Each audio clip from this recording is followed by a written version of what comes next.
வணக்கம். இப்போ நம்ம பார்க்க போகிறது ஒமானில் இருக்கிற சலாலா அப்படின்ற இடத்த பற்றி. ரொம்ப அழகாக பச்சை பசேல்னு இருக்கக்கூடிய இடங்கள். இங்கே ஆறுகளும் அருவிகளும் இருக்குங்க. அதில் வாதி தர்பாத் அப்படின்ற இடத்த பற்றி தான் நம்ம இப்போ பார்க்க போகிறோம். ஒமானில் ரோடுகள் எல்லாம் ரொம்ப நல்லாயிருக்கும். இது நம்ம வாதி தர்பாத் போகக்கூடிய பாதை. இதில் நம்ம போய்கிட்டே இருக்கும்போது பார்த்திங்களான்னா சைடில் எல்லாம் ஒட்டகங்கள் அந்த பக்கமும் இந்த பக்கமும் எப்போவுமே கிராஸ் ஆகிக்கிட்டு இருக்கும். வாதி தர்பாத் போகிறதுக்கு நம்ம மலை மேலே ஏறணும். மலை மேலே ஏறிட்டோம். இதில் சின்னதாக ஒரு பிரிட்ஜ் இருக்கும். அது வழியாக நம்ம கிராஸ் ஆகி போகும்போது பார்த்தா மலையும் மலை சார்ந்த இடங்களும் ரொம்ப அழகாக இருக்கும்.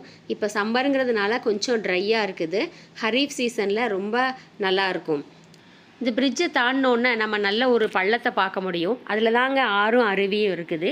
இனி நம்ம இதிலேருந்து ஒரு 5 to 6 கிலோமீட்டர் இப்படியே நம்ம ரோடு பாதைக்கே போயிட்டுருக்க போகிறோம் மலையில்.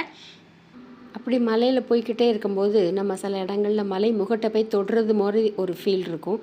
சில இடங்களில் பள்ளத்துக்குள்ள போகிற மாதிரி ஒரு ஃபீல் இருக்குங்க. அதனால் கொஞ்சம் கேர்ஃபுல்லாக தான் இதில் நம்ம ட்ராவல் பண்ணணும். இந்த மலைப்பகுதியில் பார்த்திங்களான்னா சில இடங்களில் நல்ல ஒரு வளைவுகள் வரும், கொண்ட ஊசி வளைவுகள் போல்.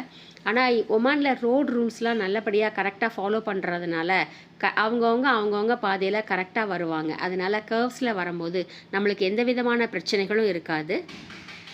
இன்னொரு 5 நிமிஷத்தில் நம்ம வாதி தர்பாத் ரீச் ஆக போகிறோம். நல்ல ஒரு வளைவும் நல்ல ஒரு பள்ளமும் கலந்த ரோடு ஒன்று வருதுங்க.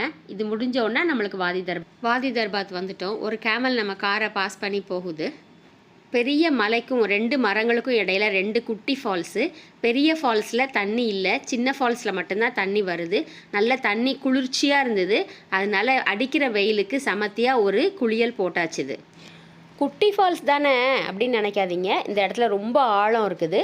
எங்களுக்கு ஸ்விம்மிங் தெரிஞ்சதுனால நாங்கள் நல்லா குளித்தோம். வெயிலுக்கு நல்ல சமத்தியாக ஒரு ஆட்டம் போட்டோம். இனி இதே மாதிரி எஸ்பெஷலி சலாலாவில் இருக்கக்கூடிய சீனரிஸை பற்றி வீடியோஸ் யூடியூப்பில் நான் அப்லோட் பண்ண போகிறேன். அதனால் கண்டினியூஸாக வாட்ச் பண்ணுங்கள், ஃபாலோ பண்ணுங்கள், சப்ஸ்கிரைப் பண்ணுங்கள். நாங்கள் வீட்டுக்கு கிளம்பிட்டோம், வந்துக்கிட்டு இருக்கிறோம். Bye, thank you.